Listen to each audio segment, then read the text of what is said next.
Good morning. Mike Scott here, the movie critic at the Times-Picayune in New Orleans and NOLA.com. Welcome back to the Movie Cave for today's Popcorn Breakfast.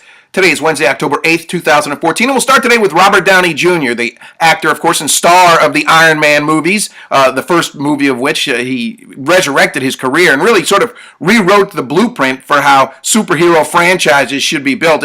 It set the Avengers universe on its course, and now that's a model that everybody's trying to imitate. But the big question is, are we ever going to get a fourth Iron Man movie?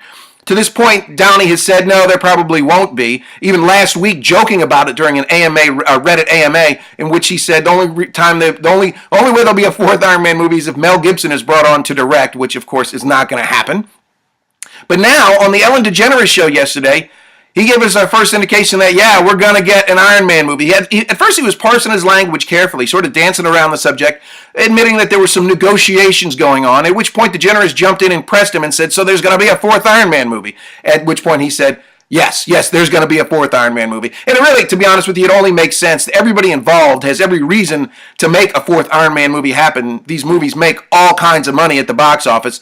So really, at this point, they're just haggling over the price, what it's going to cost to get Downey to the table, because, of course, without Downey, there is no Iron Man. So it looks like a fourth Iron Man movie is in the works. And this doesn't count, incidentally, the Avengers 2, Age of Ultron. That movie is going to happen. It's already been shot, in fact. It's due in theaters in May 2015, and we'll see Robert Downey Jr. reprise his Iron Man role in that film, and then we'll get a fourth one on top of that, it looks like. We'll bring you more on that story as it develops.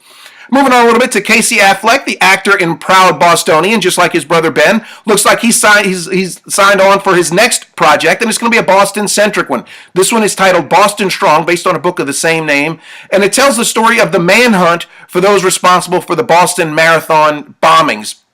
Affleck is going to be on board to produce this one. At first, when the rights to the book were optioned, it was unclear if this was going to be a TV miniseries or a movie. But now with Affleck's involvement, it looks like it's going to be a movie. In fact, according to Variety, it's going to be shopped around to studios to get some studio backing next week. Again, we'll bring you more on that one as it develops. And finally, today we'll move on to J.K. Rowling, the Harry Potter author, who sort of riled up her fan base earlier this week with when she was asked what project she's working on right now. She only answered in an anagram with this one right here you see on the screen. It's a somewhat nonsensical sentence. And now, after some helpful hints from Rowling over her Twitter feed, we know what it means. A fan has come up with the solution, and what it is decoded is, Newt Scamander only meant to stay in New York for a few hours. And this is, according to Rowling, this is the first sentence for the synopsis to her screenplay for Fantastic Beasts and Where to Find Them. It's sort of a Harry Potter prequel that's in the works now at Warner Brothers.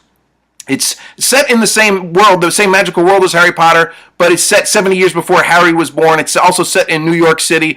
So that's the project she was working on. There had been some speculation that maybe this had something to do with a new Harry Potter project in the works.